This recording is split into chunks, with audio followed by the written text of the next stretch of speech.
أعوذ بالله من الشيطان الرجيم بسم الله الرحمن الرحيم الحمد لله رب العالمين والصلاة والسلام على أشرف الأنبياء والمرسلين خاتم النبيين رحمة للعالمين محبوب رب المغربين والمشرقين أبا الحسن والجد الحسن والحسين أبي القاسم محمد اللهم صل على محمد الصلاة والسلام على مولى الكونين إمام المغربين والمشرقين أبا الحسن والحسين علي بن أبي طالب وأهل بيته الطيبين الطاهرين المعصومين المؤمنين أما بعد فقد قال الله سبحانه تبارك وتعالى في القرآن المجيد بسم الله الرحمن الرحيم والسارعوا إلى مغفرة من ربكم والجنة عرضها السماوات والأرض وعدت للمتقين الذين ينفقون في السراء والضراء والكاظمين الغيظ والعافين عن الناس والله يحب المحسنين. اللهم صل على محمد وعلى آل محمد. صاحبان ایمان، کل کے بیان کو مسلسل کرتے ہوئے آپ کی خدمت میں اسی کے ذیل میں عرض کیا گیا تھا کہ سورہ آل عمران کی 100 سورہ آل عمران جو قرآن کا تیسرا سورہ ہے، اس کی 133 اور 134ویں آیت ہے.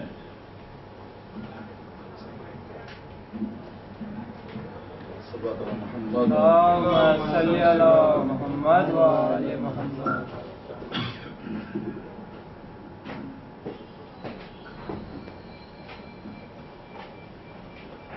صلوات اللہ محمد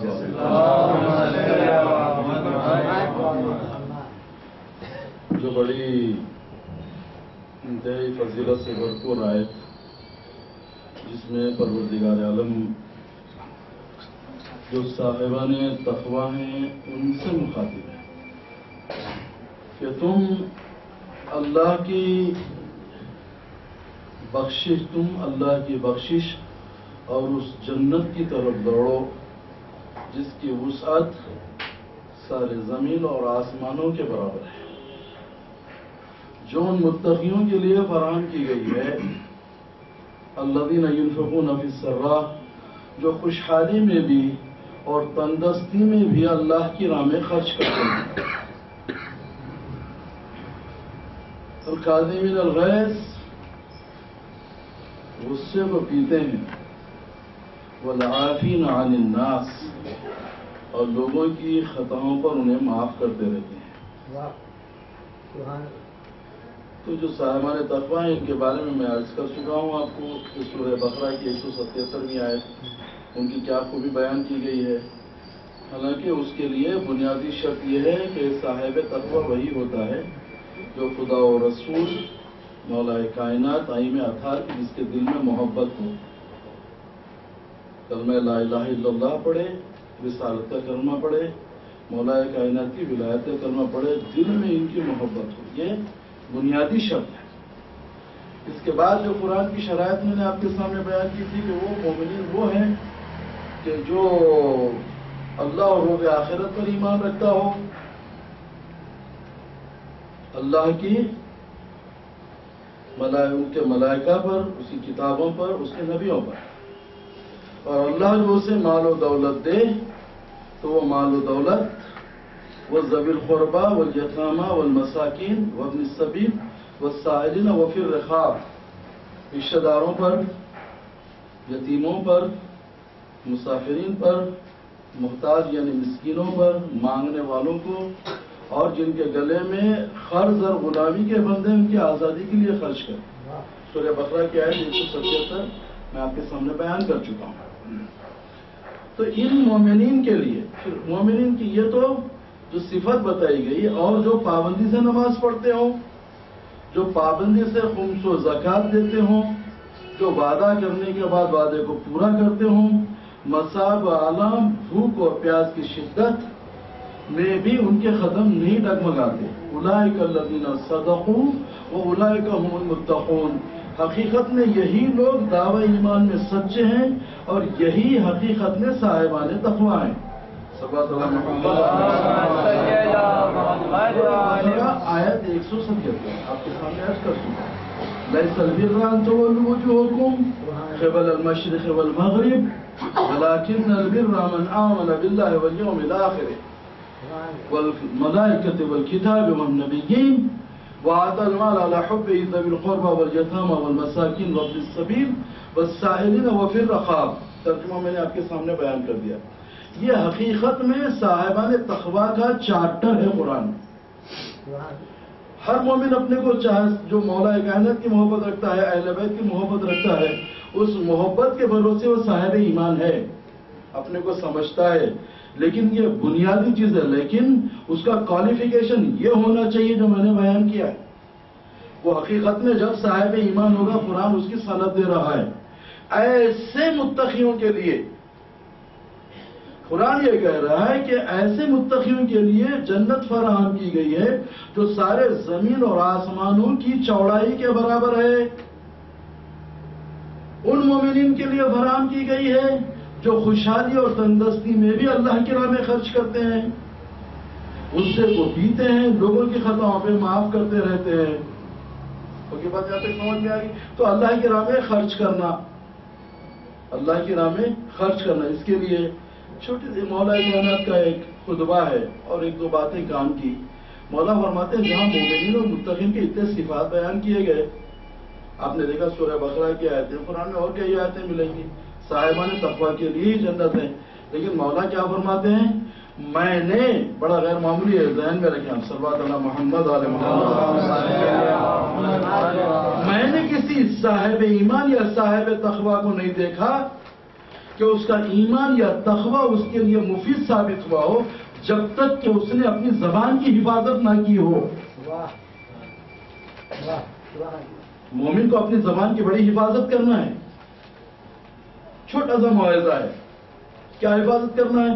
بات کرنے سے پہلے سوچنا ہے میں کیا بات کر رہا ہوں، زبان ہلانے سے پہلے، کیونکہ مولا کائنات فرماتے ہیں عقل مند کی زبان اس کے دل کے پیچھے ہوتی ہے، بیوقوف کا دل اس کی زبان کے آگے۔ بیکار بات مومن کرتا ہی نہیں۔ اور فرماتے ہیں دوسری جگہ ایک جگہ ارشاد ہے حضور کا، تم دیکھو اس سے تم قربت اختیار کرو اس شخص پہ جس پر خاموشی اور وقار، اس میں اس کی مزاج میں جب یہ پاؤ دو چیزیں، خاموشی اور وقار، خاموشی اور وقار، سیلف ریسپیکٹ، عزت، عظمت اور خاموشی، تو اس سے تم دوستی کرو، قربت اختیار کرو، کیونکہ اس پر اللہ کی رحمت کا بفیاضی القاء ہوا ہے، خاص خوبی ہے۔ اس کی بہترین مثال ایک موعظہ ہے قرآن میں۔ ایک مرتبہ جناب لقمان علیہ السلام اور داؤد علیہ السلام، جناب داؤد بادشاہ بھی ہے، پیغمبر بھی ہے، جناب لقمان علیہ السلام ایک مرتبہ گئے ملنے کے لیے، ایک ہی دور ہے دونوں کا۔ جب ملنے کے لیے گئے تو دیکھا جناب داؤد علیہ السلام کچھ کام کر رہے ہیں، یہ اس سے جناب لقمان واقف نہیں ہے یہ کیا کر رہے ہیں۔ لقمان پورا سورہ ہے قرآن میں، ان کی حکمت کی اللہ نے گواہی دی ہے، آپ جانتے ہیں حکمت کی باتیں ان سے منسوب ہیں، پورا سورہ حکمت کی باتوں سے بھرا ہوا ہے۔ تو یہ چاہتے تھے کہ پوچھیں کہ آپ کیا کر رہے ہیں، لیکن یہ تقاضا حکمت نہیں ہے، بات فاضی ہوتی، فضول ہوتی، بیکار ہوتی۔ انہوں نے کہا اس کا مطلب یہ ہوگا کہ لقمان یہ جو صاحب حکمت ہے یہ نہیں جانتا یہ کیا ہے، تو اس کی لا علمی، اس کی کوتاہی، اس کی کم علمی کا پتہ چلے گا۔ تو اس سے بہتر انہوں نے کہا السلام علیکم، انہوں نے کہا وعلیکم السلام، گئے اور بیٹھ گئے۔ نماز کا وقت آ گیا قریب، اب جناب داؤد علیہ السلام اس چیز کو جھٹک کے کہنے لگے یہ وہ سرا ہے جو میدان جنگ میں انسان کی جان کی حفاظت کرتی ہے۔ کس نے کہا؟ جناب داؤد علیہ السلام نے۔ اب اب جو خاموش، دونوں خاموش ہیں، ان کے پاس بھی حکمت ہے، ان کے پاس بھی ہے، یہ بادشاہ بھی ہیں، یہ بادشاہ نہیں ہے، یہ پیغمبر ہیں، یہ پیغمبر نہیں ہے، لیکن حکمت ان کے پاس ہے۔ اور قرآن کہہ رہا ہے وَمَن يُؤْتِ الْحِكْمَةَ فَقَدْ أُوتِيَ خَيْرًا كَثِيرًا، جسے حکمت عطا ہو جاتی ہے خیر اسے سب سے بڑی دولت مل جاتی ہے۔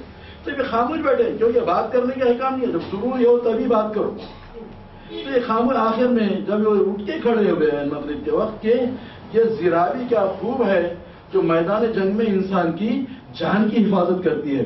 فوراً جناب لقمان یہ کہے خاموشی بھی کیا چیز ہے جو انسان کی عزت کی حفاظت کرتی ہے۔ صلی اللہ علیہ محمد۔ اس لیے مولا کائنات کا یہ قول کہ میں نے کسی صاحب ایمان یا تقوی کو نہیں دیکھا کہ اس کا ایمان یا تقوی اس کے لیے مفید ثابت ہوا ہو جب تک کہ اس نے اپنی زبان کی حفاظت نہ کی ہو۔ صاحب ایمان ہے، صاحب تقوی ہے، بہت بڑا مفکر ہے، پڑھے لکھے ہیں، دولت مند ہے، سب کچھ ہے، لیکن بکوا ہے زیادہ۔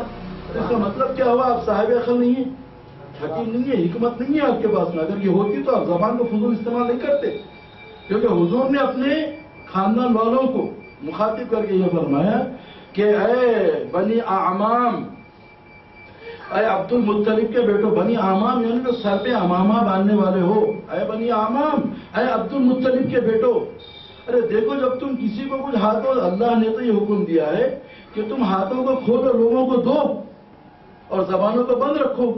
تم نے زبانوں کو کھول دیا ہے اور ہاتھوں کو بند رکھا ہے۔ ارے کم از کم جب تم کسی کو کچھ نہ دو تو اتنا کرو جب کسی سے ملو تو مسکراتے ہوئے خندہ پیشانی سے ملو۔ اخلاق، مومن کے اخلاق جو ہوتا ہے۔ اب یہاں مولا کیا فرما رہے ہیں کہ خاموشی، کم سے کم گفتگو، زبان کا صحیح استعمال، کیونکہ زبان وہ چیز ہے، مولا فرماتے ہیں کہ کتنا ہی صاحب تقوی ہو، اگر یہ زبان کی حفاظت نہ کرے تو اس کا ایمان اور تقوی اسے فائدہ نہیں پہنچائے گا۔ اب یہ رہا یہاں پر جو موعظہ ہے، ایک مرتبہ مولا کائنات نے جناب جابر ابن عبداللہ انصاری سے کہا۔ کون جابر؟ یہ رسول اکرم کے صحابی، مولا کائنات کے صحابی، امام حسن کے صحابی، امام حسین کے صحابی، چوتھے امام کے صحابی، پانچویں امام کے صحابی، یہ وہ جابر ہیں۔ ان کی خصوصیت یہ ہے، خاص بات کہ رسول اکرم نے ان کے ذریعے امام محمد باقر کو سلام بھیجا۔ تمام اصحاب ان کی ایک فضیلت ہے، وہ بھی ایک امتیاز ہے جناب جابر کا۔ تو اب دیکھیے جو امام کا جو حقیقی صحابی ہوتا ہے، جو اہل بیت کی محبت والا صحابی ہوتا ہے، ہاں، جو حقیقت میں جو ہے صحابیت کے درجے پہ فائز ہوتا ہے، اس کا اثر کیا ہوتا ہے؟ ایک مرتبہ تقریباً 60-65 برس پہلے کا واقعہ ہے کہ آپ نے، آپ کی خبر مدائن میں، اللہ آپ سب کو زیارت نصیب کرے، آپ جائیں گے تو دیکھیں گے جابر بن عبداللہ الانصاری اور حذیفہ یمانی بازو بازو ہی ہیں مدائن میں۔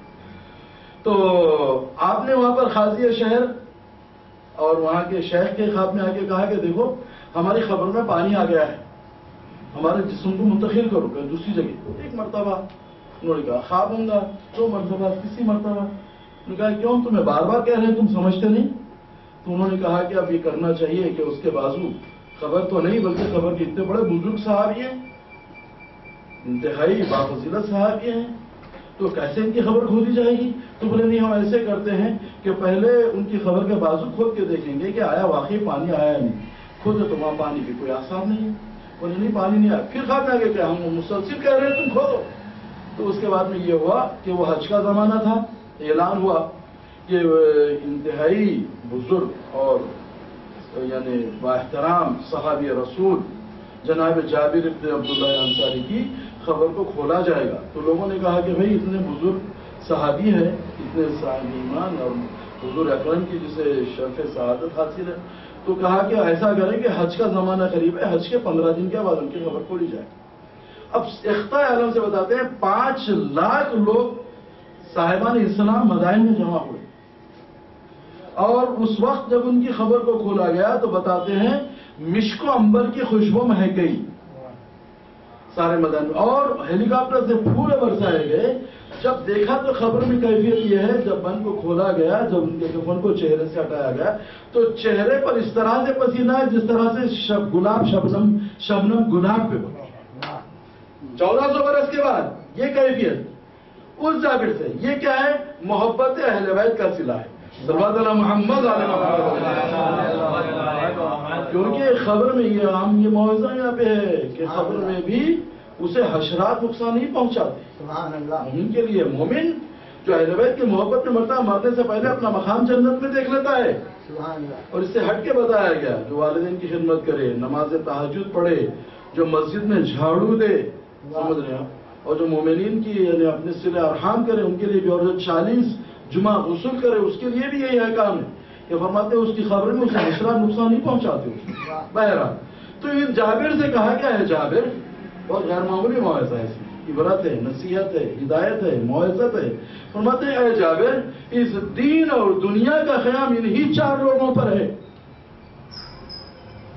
مولا کائنات جابر ابن عبداللہ انصاری سے کہہ رہے ہیں, ایک وہ عالم جو اپنے علم کے مطابق عمل کرتا ہے, دوسرے وہ جاہل جو علم کو سیکھنے میں ہار نہیں سمجھتا, تیسرے وہ دولت مند یا وہ سخی جو داد و دہیش خیر و خیرات میں بخل نہیں کرتا, چوتھے وہ غریب یا فقیر جو اپنے دین کو دنیا کے بدلے نہیں بیچتا.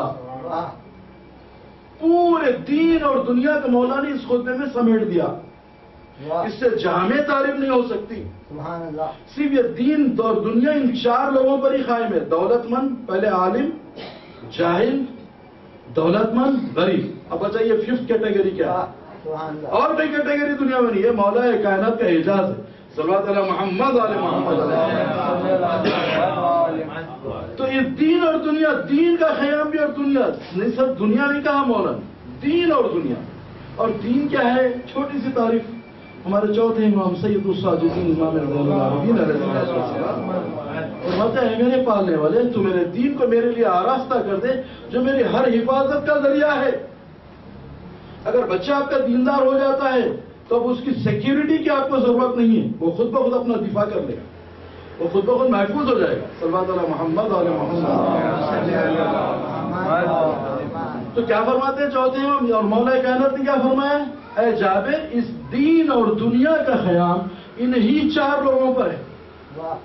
وہ عالم جو اپنے علم کے مطابق عمل کرتا ہے, وہ جاہل جو علم کو سیکھنے میں آر نہیں سمجھتا, وہ دولت مند یا وہ سخی جو اللہ کی راہ میں خیر خیرات سے بخل نہیں کرتا, یا وہ غریب جو اپنے دین کو دنیا کے بدلے نہ بیچتا.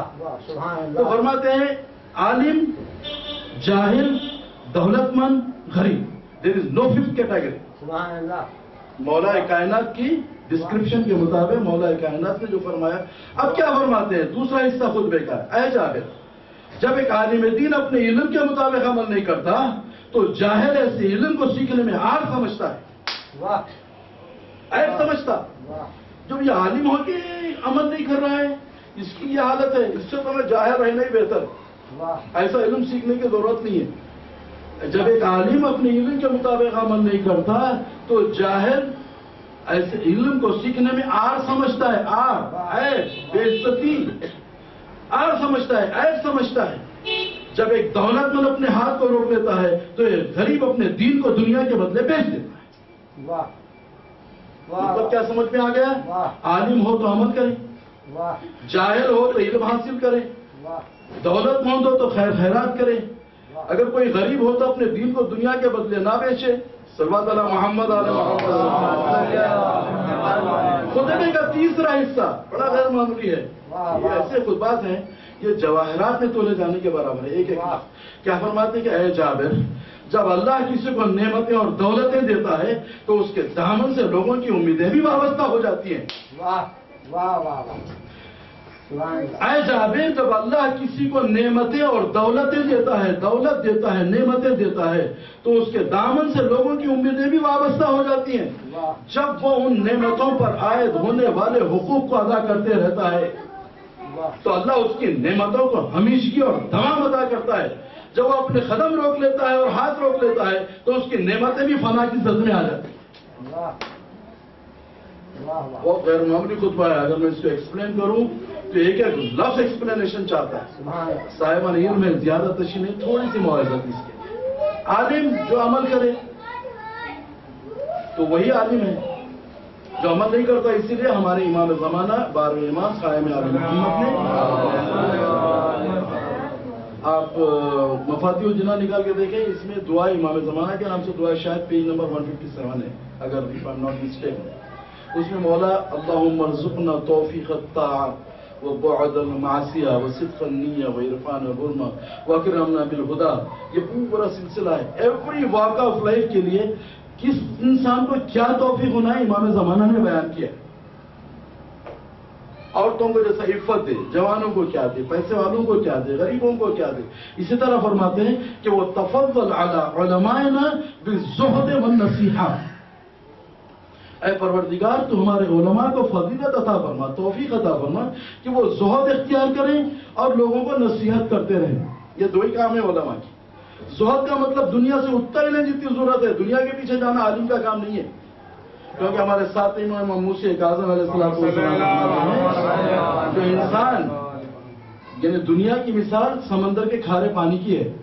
جب پیاسا اپنی پیاس بجھانے کے لیے سمندر کا پانی پیتا ہے، جتنا پانی پیتا ہے اتنی ہی پیاس بھڑکتی ہے، آخر میں اس کو یہ پیاس موت کے گھاٹ اتار دیتی ہے.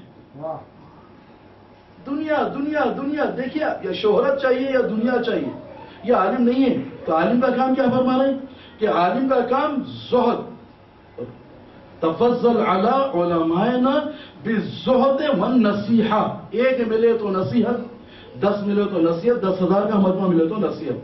یہ نہیں واہ واہ کے لیے، داد کے لیے، ہمارے پاس کافی ہے. 5ویں امام نے کیا فرمایا؟ کیا تم جب جمع ہوتے ہو تو ہمارے علوم اور فضائل بیان کرتے ہو؟ مبشر سے کہہ رہے ہیں، مبشر کیا تم جن مقامات پہ رہتے ہو، ہمارے اور بھی شیعہ رہتے ہیں، مولا رہتے ہیں، کیا تم لوگ کبھی جمع ہوتے ہو؟ ہاں جمع ہوتے ہیں مولا. جب جمع ہوتے تو تم کیا ہمارے علوم اور فضائل بیان کرتے ہو؟ ایسے ہی کرتے ہیں مولا. تو فرمایا واللہ مجھے پسند ہے کہ میں ایسی مجلس میں اور تمہاری خوشبو کو سونگوں، ایسی مجلس میں آؤں جہاں اہل بیت کے علوم اور فضائل بیان کیے جائیں. بات گھنٹوں ہو رہی ہے، کام کی بات کچھ بھی نہیں، نہ ان کے علوم بیان ہوتے نہ فضائل بیان ہوتے، تاکہ موعظت بیان ہو تو سننے والا ایک ہی بھی لے کے اٹھے بات. تو رسول اکرم فرماتے ہیں کہ اگر وہ اس کا مطلب یہ ہے کہ اگر ایک بات بھی لے کے اٹھے، اس پہ عمل کر لے، تو جو آنے والا ہے اسے ہر قدم پر ثواب پیغمبر مرسل اعظم دیا جاتا ہے اور اسے 1000 شہیدوں کا ثواب دیا جاتا ہے. صلوات علی محمد علی محمد علیہ السلام. پھر ہمارے اگر ایک بات پہ عمل کر لے جنت میں شہر دیا جاتا ہے. دیکھیے کتنی معرفت ہے. تو یہاں پر علماء کا کام نصیحت، دوسرے زہد. ایک جگہ غریب مولا کائنات نے بڑی غیر معمولی بات فرمائی. فرماتے ہیں کہ حقیقت میں عالم دین کی جو علامتیں ہیں، مولا فرماتے ہیں کہ حقیقت میں عالم دین کی یہ علامتیں ہیں. متوجہ رہے ہیں، بہت امپورٹنٹ چیپٹر ہے. تھوڑا سا لائٹلی بریف کر کے میں آگے بڑھ جاؤں گا انشاءاللہ، تاکہ حقیقت میں سمجھ میں آ جائے کہ مولا کائنات کیا مطلب ہے. عالم بے عمل اس کا نہ دین کا قیام ہے نہ دنیا کا ہے. جاہل علم حاصل نہیں کرتا. میں نے پورا بریف کر دیا کہ دین و دنیا کا قیام 4 لوگوں پر ہے. وہ عالم جو علم کے مطابق عمل کرتا ہو، وہ جاہل جو علم کو سیکھنے میں ہار نہ سمجھتا ہو، وہ سخی وہ دولت مند جو داد و دہش خیر خیرات میں بخل نہ کرتا ہو، وہ غریب جو اپنے دین کو دنیا کے بدلے نہ بیچتا ہو. پھر کیا فرمایا؟ جب ایک عالم دین اپنے علم کے مطابق عمل نہیں کرتا تو جاہل ایسے علم کو سیکھنے میں ہار سمجھتا ہے. جب دولت مند اپنا ہاتھ روک لیتا ہے تو غریب اپنے دین کو دنیا کے بدلے بیچ دیتا ہے. صلوات علی محمد علیہ اور ایک مرتبہ صلوات پڑھی محمد.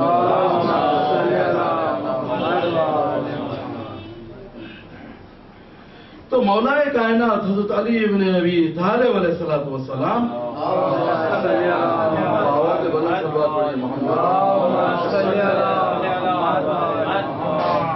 حقیقی عالم دین کے علامات مولا فرما رہے ہیں. مولا سے بڑھ کے کون بیان کرنے والا ہے؟ عالم کی توصیف باب مدینۃ العلم کی زبان سے. یہ چارٹر ہے عالم کا، اس کی خوبیوں کا، اس کی کوالٹیز کا، اس میں کیا پراپرٹیز ہونا چاہیے، کیسی خوبیوں کا مالک ہونا چاہیے، عالم کو کیا کرنا چاہیے، کیا وظیفہ ہونا چاہیے، کیا وصف ہونا چاہیے. اس سے کوئی ڈیویٹ نہیں. اگر کر رہا ہے تو وہ عالم نہیں ہے. پہلی شرط مولا فرماتے ہیں وہ لوگوں کا عالم دین کی علامت، سب سے پہلی علامت یہ ہے کہ وہ لوگوں کو اللہ کی رحمت سے مایوس نہ کرے اور ساتھ ہی ساتھ اللہ کے عذاب سے بے خوف بھی نہ کرے. صلوات علی محمد علیہ محمد علیہ السلام. جنت نہ دکھائے، کھلا گلا نہیں، کچھ مت کرو، عمل کی ضرورت نہیں ہے. قرآن نکال کے دیکھ لیجیے آپ. عمل عمل عمل، مومنین کے ساتھ عمل. یہاں تک کہ عمل کے لیے کہا گیا سورہ نمل کی نحل کی 97ویں آیت ہے، من عمل صالحا من ذکر او انثى وهو مؤمن فلنحيينه حياة طیبة ولنجزينهم اجرهم باحسن ما كانوا يعملون. مرد ہو یا عورت،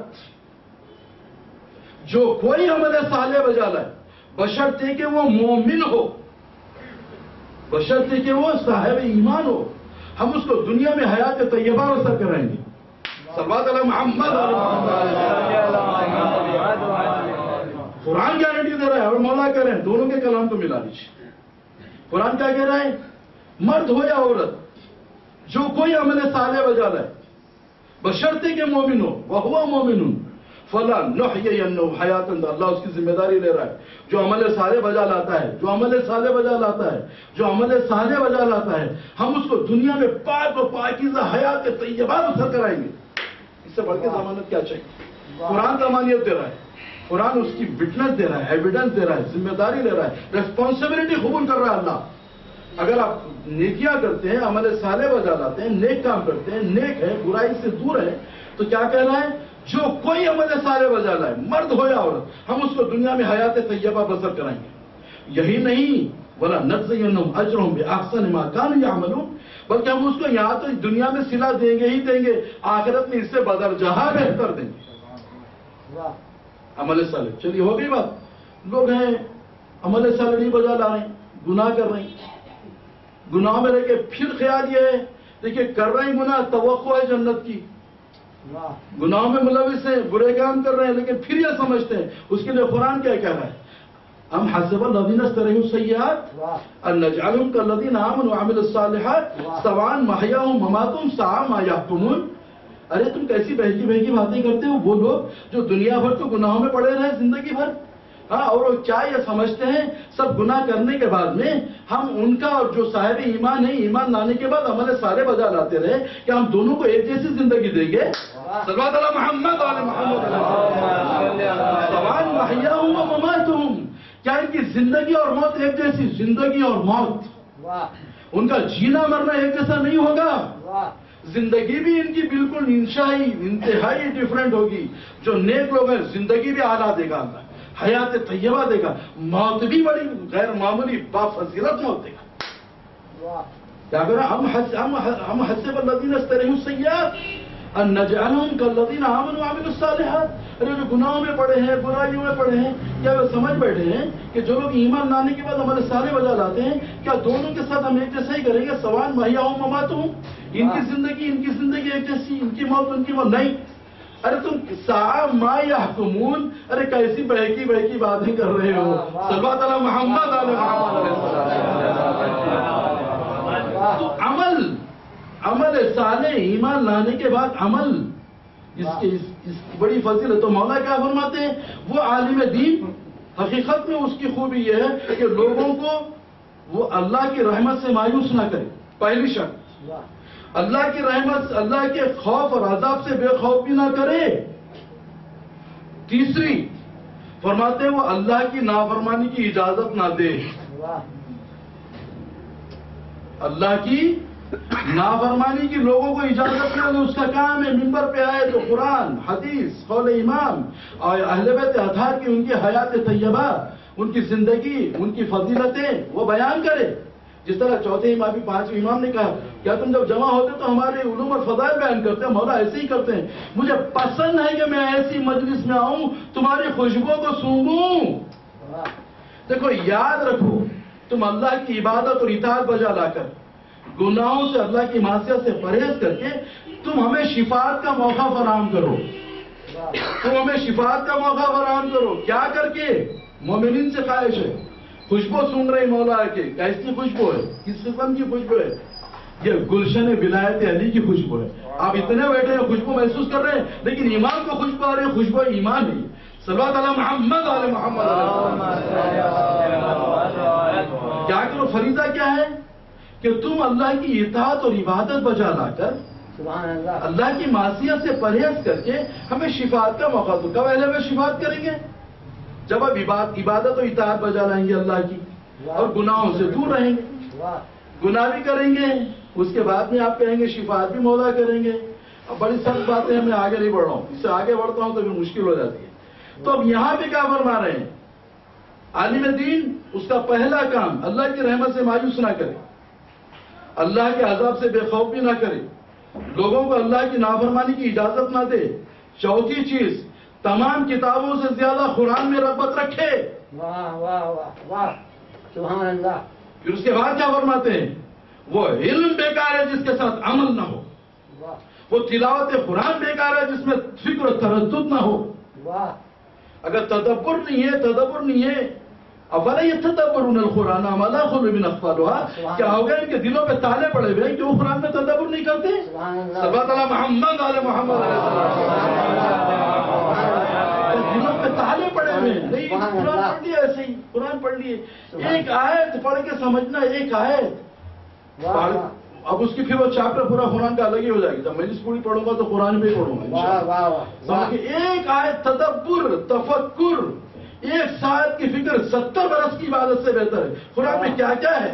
خزانے ہیں آپ کے لیے. سبحان اللہ. تو قرآن میں سب کتابوں سے زیادہ رغبت قرآن میں رکھے. سبحان اللہ. وہ علم بیکار ہے جس کے ساتھ عمل نہ ہو، وہ تلاوت بیکار ہے جس میں تدبر نہ ہو. سبحان اللہ. اس کے بعد میں فرماتے ہیں وہ عبادت بیکار ہے جس میں فکر و ذکر نہ ہو. صلی اللہ علیہ محمد علیہ محمد علیہ السلام. تو صاحبان ایمان، اب یہاں پہ جو مومنین کے لیے ہے کہ پہلے علم اور عمل. ایک چھوٹی سی حدیث یاد آ گئی، چھٹے امام جعفر صادق علیہ السلام.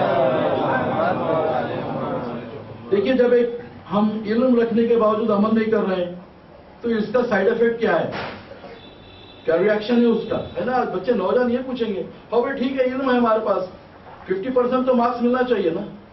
اگر عمل کر رہے ہیں تو اور 50% ملیں گے. لیکن چھٹے ایمان کی حدیث دیکھیے آپ، اس میں تولیے لا کے واہ واہ سبحان اللہ. مولا بڑی عجیب و غریب فرماتے ہیں یہ 6 چیزیں جو ہے انسان کی عزت گنوا دیتے ہیں اور خطروں کو مٹا دیتے ہیں. واہ واہ پہلی چیز فرما رہے ہیں علم رکھنے کے بعد عمل نہ کرنا، کیونکہ بغیر عمل کے معرفت ناممکن ہے. واہ علم ہے آپ کے پاس، بہت پڑھ لیا آپ، لیکن عمل نہیں کر رہے تو وہ علم ٹھہرتا بھی نہیں. دوسری جگہ فرما رہے اگر علم حاصل کرنے کے بعد عمل نہیں کیا جاتا، اس کو امپلیمنٹ نہیں کرتے آپ کے علم کو آپ، تو وہ علم ٹھہرتا ہی نہیں، پریکٹس میں ہونا پڑتا. ایک ڈاکٹر ڈگری لے کے گھر پہ بیٹھ گیا، کچھ پریکٹس نہیں کر رہا ہے تو لازمی وہ فلیپ ہو جائے گا، فیل ہو جائے گا، وہ ڈاکٹر کام نہیں رہیں گے. تو عالم عمل نہیں کرتا ہے، صرف برائے نام عالم ہے تو فرما رہے ہیں اس کا عمل اس کے لیے فائدہ نہیں ہے. مولا فرما رہے ہیں وہ معرفت حاصل نہیں کر سکتا، اور معرفت کے لیے مولا کائنات حضرت علی ابن ابی طالب مولا فرماتے ہیں اہل بیت کی معرفت مومن کا چراغ ہے. واہ سبحان اللہ. اگر چراغ ہی نہیں ہے عالم کے پاس، سبحان خود اندھیرے میں بھٹک رہا ہے تو اب دوسروں کو راستہ کیا بتائے گا. صلی اللہ علیہ محمد علیہ محمد کائنات کا فوکس کر رہا ہوں. سبحان اللہ. ہم اہل بیت کی محبت معرفت مومن کا چراغ ہے. حقیقت میں اندھا وہ ہے جسے ہمارے فضائل نظر نہیں آتے، ہم سے دشمنی عداوت کرتا ہے، جو ہم سے دشمنی کرتا ہے اس کا ٹھکانہ جہنم ہے. صلی اللہ علیہ محمد علیہ محمد علیہ السلام. سمجھیں گے کہ جو عمل نہیں کر رہا معرفت نہیں ہے، معرفت نہیں ہے، محبت نہیں ہے. کل میں نے قاعدہ بیان کر دیا، شاید کوئی تھے یا نہ تھے. محبت اہل بیت کا دعویٰ تو کرتے ہیں ہم، لیکن وہ درجے ہیں اس کے محبت تک پہنچنے کے لیے. محبت متقاضی ہے معرفت کی، واہ معرفت متقاضی ہے فکر و ذکر کی، فکر و ذکر متقاضی ہے ترک شہوات کا. ارے شہوتیں بھی ہو عبادت بھی ہو ناممکن ہے. عبادت اور شہوت ایک ساتھ نہیں مل سکتی، اس کو خطا کرنا پڑتا ہے، متوجہ ہونا پڑتا ہے. تو فرما رہے جب تک ترک شہوت نہ ہو فکر و ذکر عبادت ناممکن ہے. شہوت کب دور ہوتی ہے؟ جبکہ خوف ہو. خوف کب آتا ہے؟ جبکہ علم ہو. صلی اللہ علیہ محمد علیہ محمد. اتنے مدارک طے کرنے کے بعد محبت اہل بیت حاصل ہوتی ہے. سبحان اللہ. یہ لوہے کے چنے ہیں، سبحان اللہ. یہ کانٹوں کی سیج ہے. سبحان اللہ. محبت کا دعویٰ کوئی معمولی نہیں ہے. سبحان اللہ. جسم پارا پارا ہو جاتا ہے پھر بھی زبان میسم چلتی ہے. یہ ہے محبت. صلی اللہ علیہ محمد علیہ محمد علیہ السلام. محبت اہل بیت جان سے تعلق نہیں ہے اس کا، کوئی معمولی بات نہیں ہے. ارے جب سارا جسم ختم ہو گیا کہا کہ میرے قبیلے والوں کو بلاؤ. آج میں وہ علی کا فضائل بیان کرنا چاہتا ہوں جو کوئی سنے نہ ہوں گے. اب ایسا معلوم ہوتا ہے فضائل علی کا دریا بہ رہا ہے. آخر میں ابن زیاد کو کہنا پڑا کہ زبان کاٹو, کہا میرے مولا کا قول سچ ہو گیا. صلی اللہ علیہ محمد علیہ محمد علیہ السلام. محبت علی کوئی معمولی چیز نہیں ہے صاحبان ایمان. ہم نہیں کہہ رہے ہیں, غیر کہہ رہے ہیں. ہم محبت علی کی بات ہماری محفلوں میں کرتے ہیں. کون محبت علی نہیں رکھتا بتائیے مجھے, ورنہ وہ آتا ہی نہیں مجلس میں. ارے غیر کی زبان سے سنیے. علی حبہ جنہ خصیم النار والجنہ وسیع مصطفیٰ حقہ امام الانس والجنہ. صلی اللہ علیہ محمد علیہ محمد. یہ اہل سنت کے امام شافعی ہیں. کیا کر رہے ہیں؟ اگر حقیقت میں اگر یہ ان کا عقیدہ ہے تو سب سے بہت بڑے شیعہ ہیں. صلی اللہ علیہ محمد علیہ محمد علیہ السلام. اب ذرا تھوڑا آگے آ جائیں, جو مومنین آ رہے ہیں بعد میں تھوڑا سا. صلی اللہ علیہ محمد علیہ محمد علیہ السلام. کیونکہ یہ بھی قرآن کے آیت ہے, میں نے دوسری مجلس میں پڑھا تھا. یا ایھا الذین آمنوا اذا قیل, اگر تم سے کہا جائے کہ تم مجلس میں جگہ فراہم کرو تو جگہ کو کشادہ کر دیا کرو تاکہ اللہ بھی تمہارے لیے کشادگی کرے. صلی اللہ علیہ محمد علیہ محمد. تو کیا کہہ رہے ہیں آپ؟ امام شافعی کر رہے ہیں علی حبہ جنہ. کوئی چیز اللہ کے عذاب سے بچانے والی نہیں ہے. ایک جگہ مجھے ملا مولا کائنات کے خود ارشادات میں کہ الصوم جنہ, روزہ جو ہے اللہ کے عذاب کی سپر ہے. یعنی امام شافعی کیا کہہ رہے ہیں کہ علی حبہ جنہ, یعنی حب علی جنہ کہہ سکتے تھے لیکن یہ محبت کا اظہار کر رہے ہیں مولا سے. پہلے مولا کا نام لیا پھر محبت. ارے سلوات پڑھیں محمد علیہ محمد. علی حبہ جنہ, جنہ جنہ جنہ. دیکھیے آپ کیسا ہے. ردیف و خافیہ میں شاعر تو نہیں ہوں لیکن کم از کم اتنا تو سمجھتا ہوں کہ انہوں نے جو انتخاب کیا انتہائی چھوٹی بہر میں صرف 3 ہی الفاظ پہ مبنی ہے. آپ دیکھیے آپ ایک مصرع علی حبہ جنہ. علی کی محبت اللہ کے عذاب کی سپر ہے. جنہ یعنی سپر. خصیم النار والجنہ, جنہ یا جنہ. علی جو ہے جنت اور جہنم کے تقسیم کرنے والا, جب ان کی ہوگی تو تقسیم کریں گے نا. صلی اللہ علیہ محمد علیہ محمد علیہ السلام. وسیع مصطفیٰ حقہ. اگر تم حق پوچھو, اگر ایمان کی بات پوچھو تو حقیقت میں رسول اکرم محمد مصطفیٰ کے صحیح وسیع تو یہی ہے. اگر سارے مسلمان کرنا پڑے تو اور اس سے اچھی بات کیا ہو سکتی ہے. صلی اللہ علیہ محمد علیہ محمد. پروردگار حضور فرماتے ہیں کہ اے علی اگر سارے لوگ اگر تمہاری ولایت پہ جمع ہو جاتے تو اللہ جہنم کو خلقی نہ کرتا. صلی اللہ علیہ محمد علیہ محمد علیہ السلام. امام الانس والجنہ. جنہ جنہ جنہ, یہ جنہ انس اور جن اور انسان کس کس کے امام ہیں؟ دعوی امامت لوگوں کا تو لوگوں نے بہت کچھ کیا لیکن جنوں کا امام کسی نے نہیں کیا. خود کہنا پڑا کہ انسانوں کے نہیں جنوں کے بھی ہیں, بلکہ جنوں کے نہیں امیر المومنین ملائکہ کے بھی ہیں. صلی اللہ علیہ محمد علیہ محمد علیہ السلام. ایسے میرے پاس ایسے نہیں کہہ رہا ہوں, موقع نہیں ہے اس لیے بیان نہیں کر رہا ہوں میں. امیر المومنین سب سے پہلے ملائکہ سے اقرار لیا گیا اور امیر المومنین سوائے مولا کی دنیا میں اور کوئی نہیں ہے. آپ کسی کے نام کے ساتھ امیر المومن لگا لیجئے. چھٹے امام امام جعفر صادق علیہ السلام فرماتے ہیں حتیٰ کہ ہم بھی امیر المومنین نہیں ہیں, صرف ہمارے جب مولا کائنات امیر المومنین حضرت علی ابن ابی طالب علیہ السلام. یہ آپ کسی کو نہیں کہہ سکتی, یہ ٹائٹل نہیں دے سکتی, یہ لقب کسی کا نہیں, صرف مولا کے لیے. امیر المومنین کہتے ہی بس زیارتوں میں نام نہیں ہے مولا کا, مولا کے لقب سے یاد کیا ہے. امیر المومنین سمجھ رہی ہے کہ مولا کائنات. تو مطلب کیا ہوا, یہ محبت ہے. یہاں پہ محبت کی بات ہے. اور محبت کیسی محبت؟ جب یہ محبت آ جاتی ہے دل میں تو یقین مانیے اس کا مرتبہ, اس کی عظمت, اس کی شان بہت بڑھ جاتی ہے. اور محبت کے آپ جو مدارج دیکھتے رہتے ہیں, میں نے آپ کے سامنے عرض کیا ہے. تو عزیزان ایمان, تو مطلب یہ ہوا کہ عالم دین علم اور عمل, یعنی اگر وہ علم رکھتا ہے تو عمل کرے. چھٹے امام نے کیا فرمایا کہ اگر یہ 6 چیزیں جو ہے اگر کسی میں نہ ہوں تو فرماتے ہیں وہ اپنی عزت اور قدریں کھو دیتا ہے. پہلی چیز علم ہو اور عمل نہ کرے, کیونکہ بغیر عمل کے معرفت ناممکن ہے. دوسری چیز جو خطرے کھو دیتا ہے، عزت کھو دیتا ہے انسان. اور ہمارے عالم جہالت میں زندگی بسر کرنا، علم کا نہ حاصل کرنا، اس سے انسان کی خطرے ختم ہو جاتی ہے، بے عزت ہو جاتا ہے انسان. علم لازمی ہے عزت کے لیے. تیسری چیز امر بالمعروف نہی عن المنکر کا نہ کرنا. دیکھ رہے ہیں برائیاں ہو رہی ہیں گھر میں، دنیا کے جو ہے خرافات ہے، بہت ساری چیزیں ایسی ہیں، دیکھ کے خاموش بیٹھ جا رہے ہیں. نہیں، یہ حسین کا طریقہ نہیں ہے.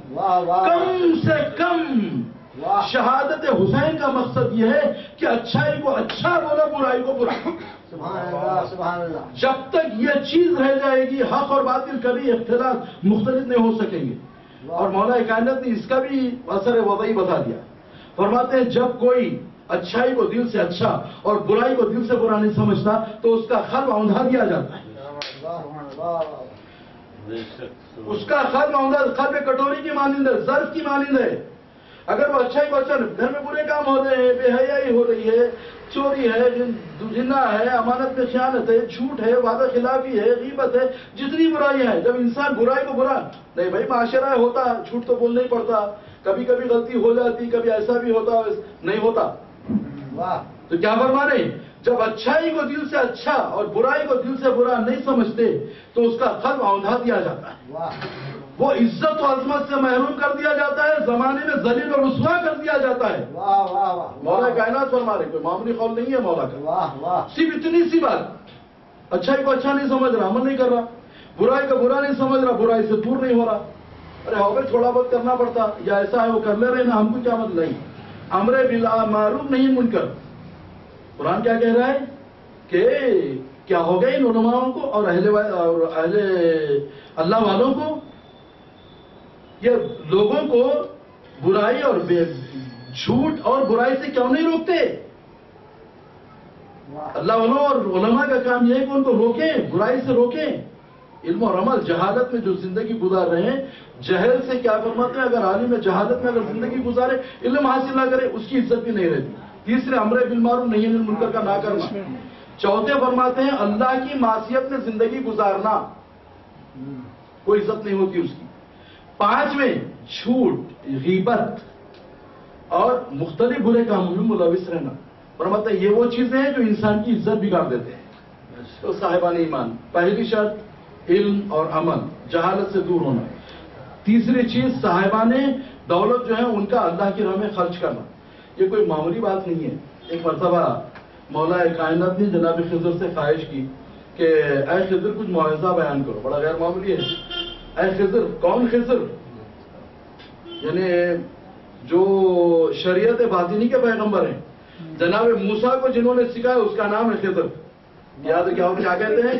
ہم روزانہ، ہماری یہ ڈیوٹی ہے کہ ہم امام وقت کی خدمت میں روز حاضر ہوتے ہیں، ان سے سیکھتے ہیں. صلوات علی محمد علیہ مولا کائنات نے کہا کہ خضر کچھ موعظہ تو بیان کرو. تو کہا کہ یا علی، آپ کے رہتے میں کیا موعظہ بیان کروں؟ کہا کہ کچھ بولو. جب بیان کیا تو فرمایا کہ دولت مندوں کا ثواب کی نیت سے غریبوں پہ رحم کرنا کتنی اچھی بات ہے. پھر سنیے آپ، دولت مندوں کا غریبوں پر ثواب کی نیت سے، اجر کی نیت سے غریبوں کی مدد کرنا کتنی اچھی بات ہے. یعنی مطلب ہے کہ دولت مند کرتے ہیں، دولت ہے تو غریبوں کی مدد کرنا ہے، لازمی ہے. کیونکہ آپ فرما رہے ہیں، مولا کائنات نے فرما دیا جب دولت اور نعمتیں رہنے کے بعد اگر غریبوں کی مدد نہ کرے تو وہ نعمتیں فنا کی حد میں آ جاتی ہیں. اگر ان نعمتوں پر عائد ہونے والے حقوق کو عائد کیا جاتا ہے تو یہ برابر دیتے جاتا ہے تو ہمیشہ اور دوام رہتا ہے. تو وہی بات کہہ رہے ہیں، اللہ کی خوشنودی کے لیے غریبوں پہ رحم و کرم، ان کی مدد کتنی اچھی بات ہے. فوراً مولا کائنات نے جو جواب دیا، اللہ پہ توکل کر کے دولت مندوں سے بھی بے نیاز ہو جانا اس سے بہتر ہے. صلوات علی محمد علیہ محمد اللہ بات ہے. اللہ پہ توکل کر کے دولت مندوں سے بھی بے نیاز. آپ کے سامنے کوئی ہاتھ پھیلانے والا نہیں آئے گا. پھر جس دن توکل اللہ پہ آ گیا، فقیروں کو ڈھونڈنا پڑے گا، غریبوں کو ڈھونڈنا پڑے گا آپ کو. جب توکل آ جائے گا، توکل نہیں ہے، ہاتھ پھیلا رہے. اور کیا فرماتے ہیں مولا؟ فرماتے ہیں جو ایک در پہ ہاتھ پھیلاتا ہے اللہ اس کے لیے 70 در فخر و تندرستی کے کھول دیتا ہے. آج آئزیڈم کام کر رہا ہے، 25 سال 30 سال کتنے سال سے کر رہے ہیں. ان کے بعد فائلیں نکال کے دیکھ لیجئے، جو غریب ہے اور غریب ہو گیا، کیونکہ مانگنے سے پیچھے نہیں ہٹ رہا.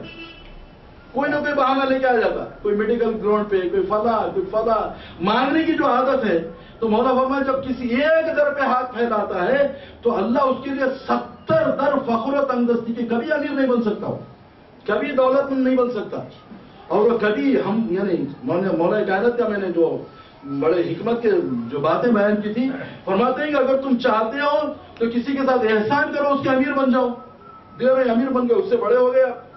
اگر تم کسی کے سامنے ہاتھ پھیلاؤ، اس کے قیدی بن جاؤ، لوگوں کے ساتھ استغنا سے پیش آؤ، اپنے تدبر بردباری کے ساتھ اس کے ہم پلہ بن جاؤ۔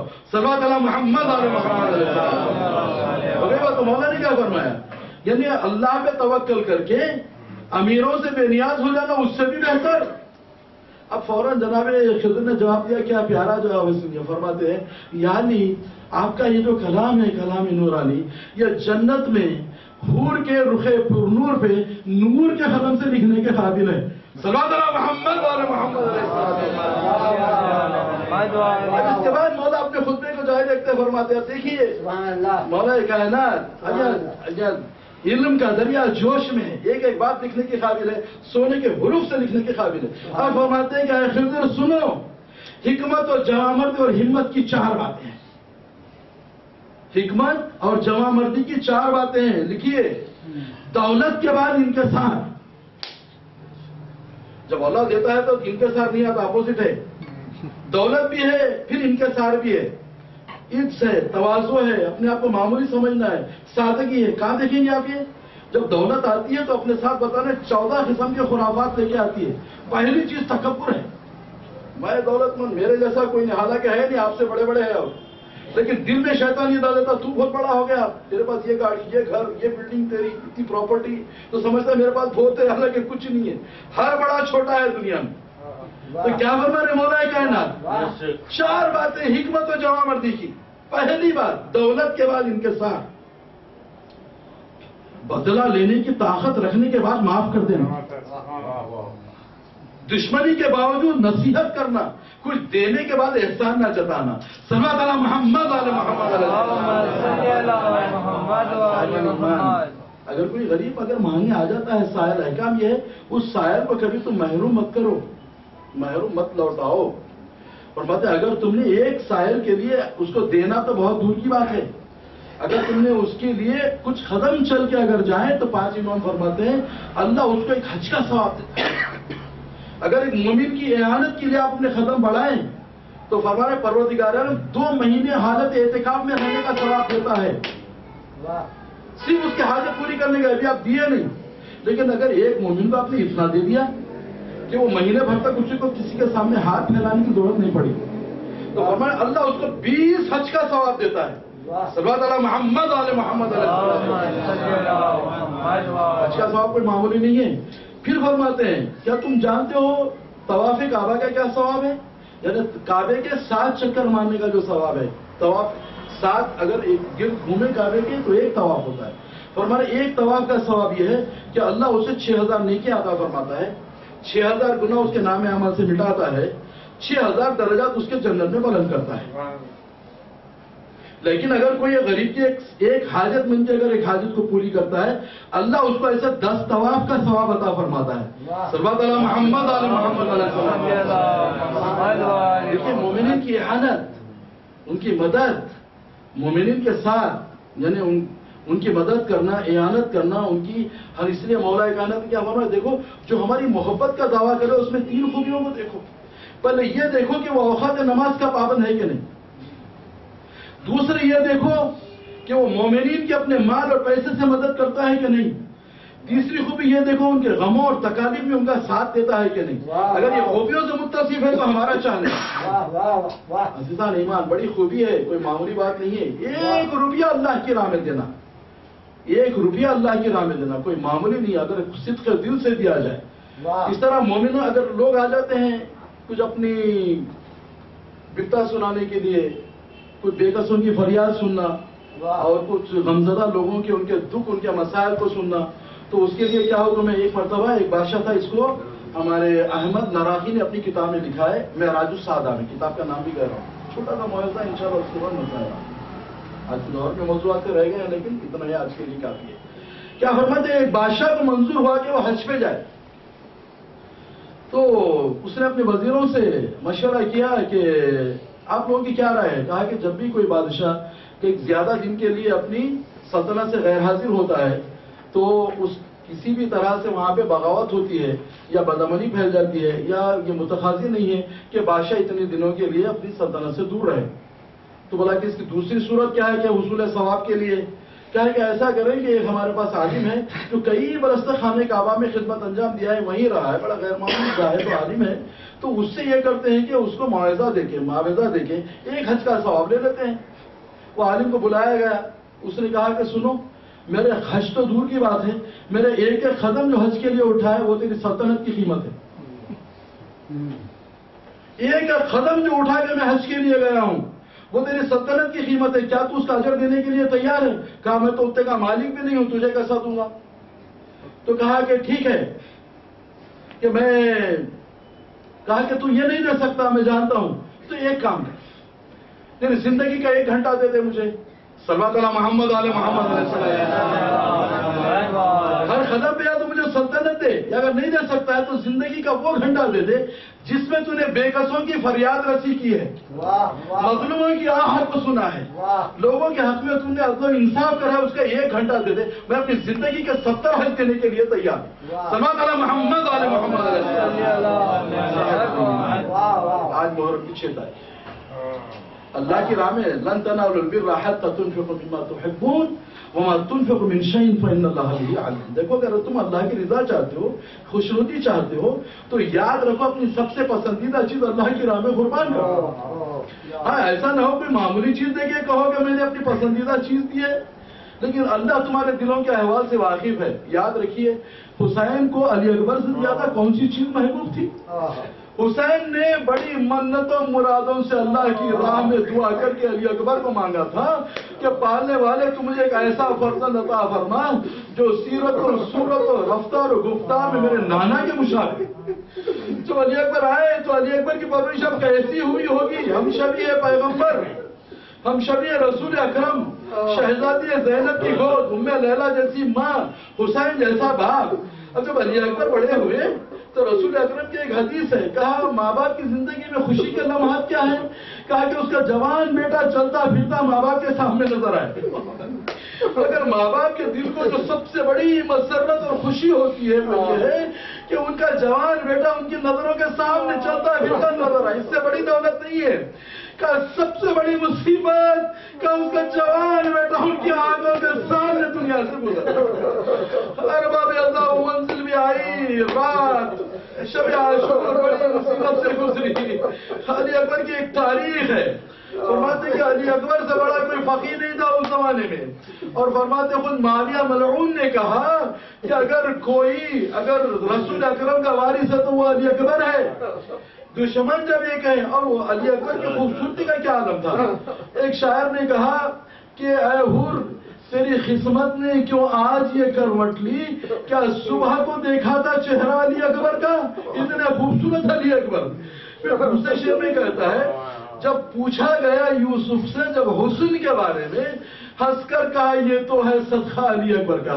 جب ایسا لال ام لیلہ کے سامنے آئے کہ ماں مرنے کی اجازت دیجیے، شہزادی جنم نے جسے پالا، رات ساری ماں نے جو شمع روشن کر کے علی اکبر کے چہرے کو دیکھتی رہی کہ کل علی اکبر کی زندگی کا آخری دن ہے. اور یہ ماں اور پھوپھی ہی نہیں چاہتے تھے، بلکہ جب ملنے کے لیے آئے تو جو علی اکبر اور حسین کی ملاقات ایک تاریخی ملاقات ہے. جب حمید ابن مسلم، یہ جو مورخ ہسٹورین ہے، جب یہ گرفتار کر کے جناب مختار کے دربار میں پیش کیا گیا تو مختار نے پوچھا کہ اے شکیب اطلاع، میرے مولا آقا پہ سب سے بڑی مصیبت کب گزری؟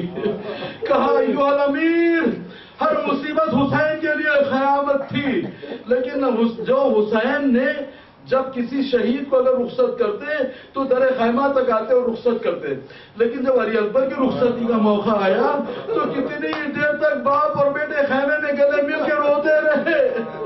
حسین نے علی اکبر کو گلے سے لگا لیا. یقین مانیے جب باپ بیٹے کو اپنے گلے سے لگاتا ہے تو باپ کے دل کو سکون اور راحت ملتی ہے اور بیٹے کے دل کو قوت و طاقت. لیکن یہ علی اکبر جب تک سینے سے لگے رہے، اس کے بعد حمید کہتا ہے کہ ایھا الامیر، جب حسین نے علی اکبر کو رخصت کرنا چاہا تو سر پہ امامہ رسول اکرم رکھا، ان کی ردا اڑائی، ان کی تلوار کو حمایت کیا، لیکن جب رخصت کرنے لگے تو ساتھ علی اکبر کو لے کے آئے، اپنے ہاتھوں سے علی اکبر کا سوار کرایا، علی اکبر کی مشاہد کی، جس طرح سے جنازہ کے ساتھ کیا جاتا ہے۔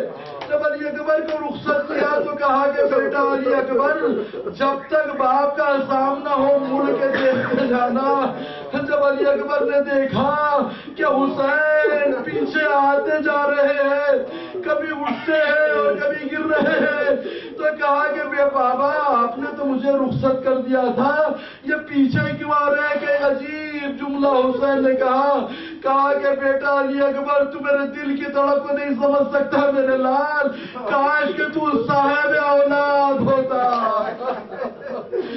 اور باپ ایک عجیب مصیبت حسین پہ تھی، کہا کہ ایھا الامیر، جب علی اکبر کو حسین رخصت کر چکے، جب علیہ منی سلام کی آواز آئی تو حسین جب دوڑنے لگے، علی اکبر کی آواز کے ساتھ چلے، علی اکبر کو تلاش کرتے تھے تو کبھی گرتے تھے، کبھی اٹھتے تھے، کبھی گرتے تھے، کوئی چیز تلاش کرتے تھے۔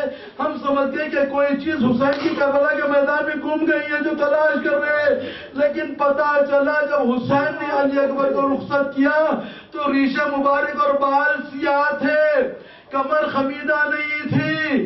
جب بیٹے نے باپ کو سلام کیا، اس کے بعد حسین کی کمر بھی خمیدہ ہو گئی اور بال اور ریشہ مبارک بھی سفید ہو گئی۔ جب علی اکبر کے قریب پہنچے تو خدا کسی باپ کو بیٹے کا یہ عالم نہ دکھائے، حسین گھوڑے سے اترے نہیں ہے بلکہ اپنے کو گرا لیا۔ علی اکبر کے سر کو لے کے زانو پہ رکھا، دیکھا کہ علی اکبر کے ہاتھ سینے پہ رکھے ہوئے ہیں، بار بار پوچھتے جاتے ہیں کہ بیٹا علی اکبر جواب دو، تمہارا باپ حسین آیا۔ علی اکبر جواب نہیں دیتے، کہا کہ بیٹا علی اکبر جواب دو، میں حسین آیا ہوں، تمہارا باپ آیا ہے۔ جب 3 مرتبہ جواب نہ ملا تو علی اکبر کے بعد حسین لیٹ گئے، کہا علی اکبر جواب دو، مظلوم یہ حسین۔ شہادت ایک عجیب تھی علی اکبر کی، میں نے وقت کی تنگی کے لیے چھوڑ دیا۔ اس کے بعد دیکھا کہ علی اکبر کے ہاتھ سینے پہ رکھے ہوئے ہیں، چاہا کہ ہاتھوں کو ہٹائے، جب ہٹایا تو دیکھا کہ نیزے کی ہنی ٹوٹی ہوئی ہے۔ یا علی کہہ کے نیزے کی ہنی کو جو نکالا، علی اکبر کا کلیجہ ہنی کے ساتھ آیا، خون کا فوار رہا، حسین سر خون میں نہا گئے۔ ارے جب حر کے بیٹے کی لاش اٹھائی تھی تو حر سے کہا تھا کہ حر کئی صحیح پاک جوان کے لاشیں کو اٹھاتا ہے، آج حسین کا وہ کر رہا ہے، قائل بیت کے بچوں آؤ، علی اکبر کا لاشا اٹھایا نہیں۔ اللہ لعنت اللہ علی القوم الظالمین وسيعلم الذين ظلموا أنهم ربنا تقبل منا إنك أنت السميع العليم سبحان ربك رب العزة عما يصفون وسلام على المرسلين